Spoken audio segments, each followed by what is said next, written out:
Alright guys, so if you recall, I did a video about how there were rumors swirling that Chris Wallace was having a very bad time, as it looked like CNN Plus was going to shut down because the service was just so bad and you're never going to get people to pay to watch CNN, okay? I don't know when the world thought it was a good idea.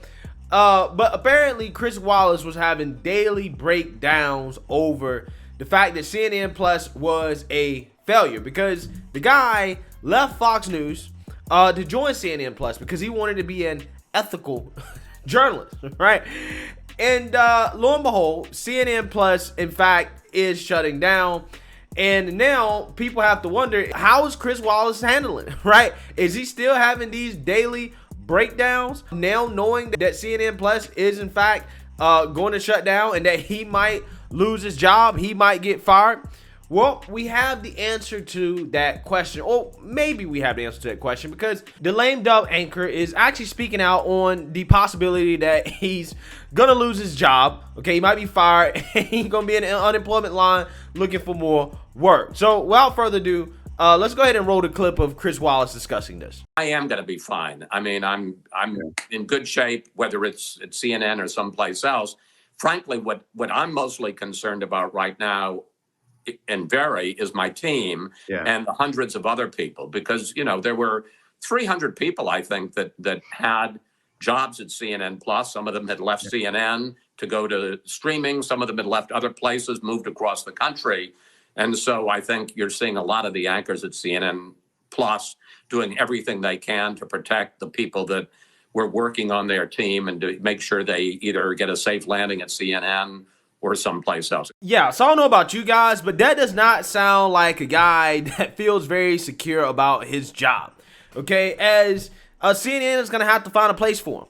And allegedly, Chris Wallace wants Chris Cuomo's 9 p.m. spot that he used to have before he bit the dust, right? And I don't think that he's going to get that spot, right? I mean, because it seems like the guys that have taken over CNN, Discovery, they seem like a smart group of people.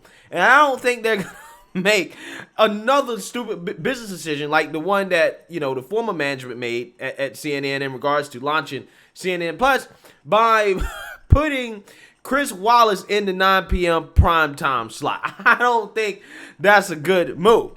But with that being said, I don't know why in the world Chris Wallace thought it was a good idea to go join a streaming service in the first place. Why would you leave your nice cushy job at Fox News, making probably a couple million a year, to go join a startup like CNN Plus for an idea that even people at your own network knew wasn't gonna work, right? As there was a former CNN producer and network insider who basically came out and said that nobody in their right mind thought that this was actually going to work, right? So let's read this. A former CNN employee tore into the management of the ill-fated streaming service. Quote, "I defy you to find any reasonable person who ever believed that viewers would pay extra money for the dregs of CNN when it was competing for their wallets with Netflix and Disney Plus." A former CNN producer told Fox News, "Do you want to watch The Mandalorian or extra Brian Stelter?" Yeah, these guys are CNN Plus thought that people were going to watch them. They were going to pay to watch Chris Wallace, Brian Stelter, and Jamel Hill on a daily basis. Wow, incredible stuff. A CNN insider informed the outlet, quote, "I didn't get this whole thing from one day. I'm not commenting on the content here. I mean, the basic product itself. I didn't get why the passive money was spent after a merger had been announced. I was like, what?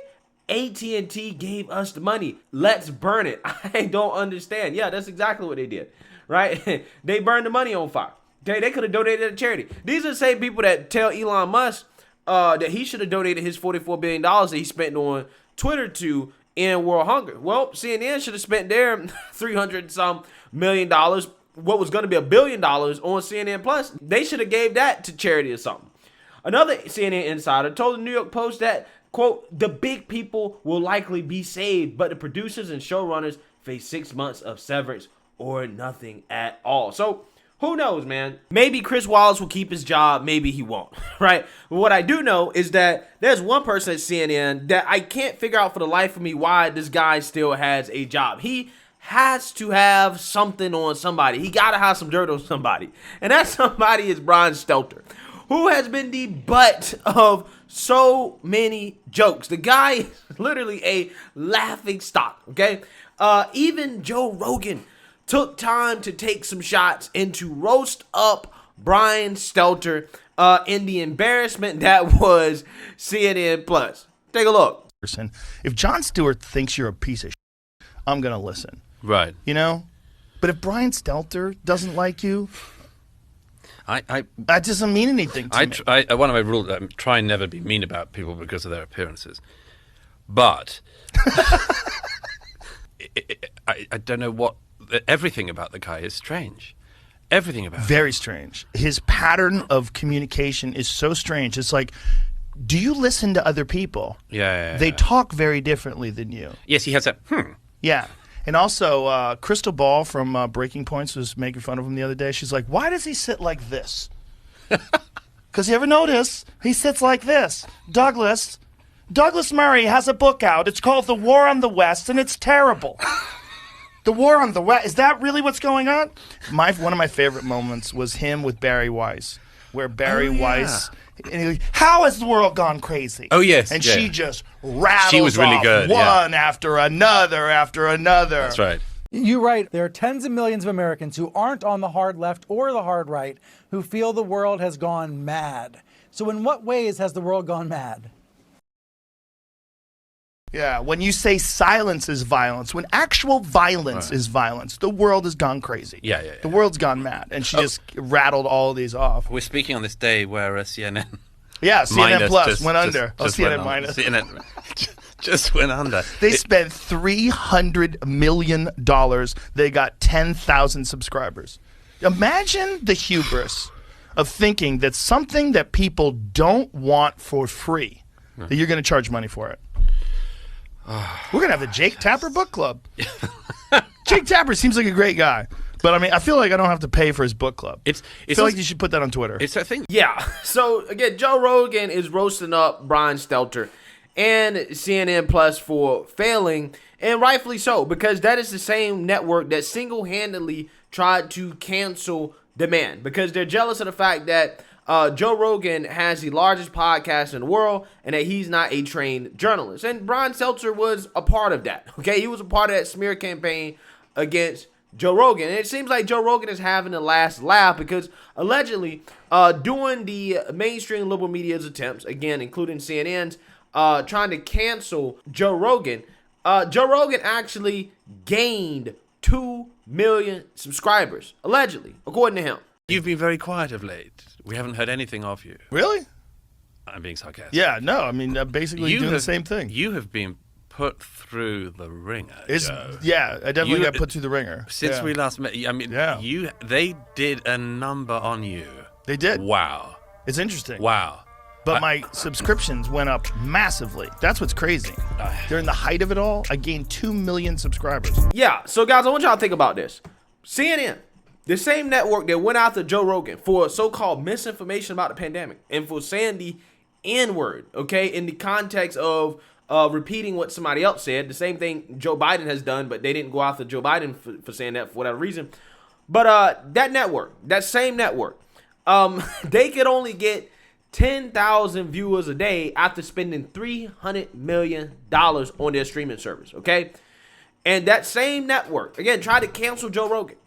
And during the period of time in which they were trying to cancel Joe Rogan gained 2 million subscribers, allegedly. So that in and of itself tells you guys where the direction of this culture war is going, okay? That tells you who is winning and who is losing. These mainstream media platforms, these trained journalists, these guys are absolutely losing to alternative platforms. They're losing the narrative. They're losing the war, right? That's what's happening.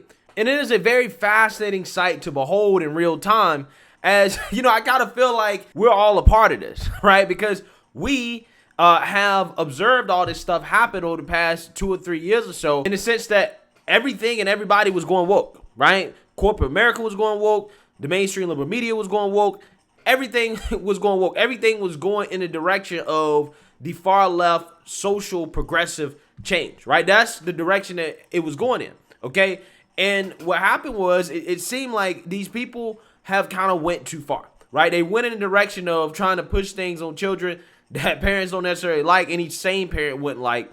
They went in the direction of trying to ban speech. They went in the direction of trying to promote race-based education, and in some cases, segregation in schools. They went in the direction of censorship. The woke left went in the direction of showing the world that they have fascist authoritarian tendencies, okay? And the mainstream liberal media went in the direction of showing that they cannot be trusted because they supported the fascist authoritarian tendencies, okay? And there's been a huge anti-woke backlash to that I think has led us to this moment in which we're seeing victory after victory after victory for those on the right and conservatives and, sane normal people when it comes to a lot of this stuff. Again, it is just really fascinating to watch this stuff unfold in real time and how anti-wokeness is now winning. So let me know what you guys think. Make sure you like, comment, and subscribe. Most importantly, share a Black conservative perspective. Peace.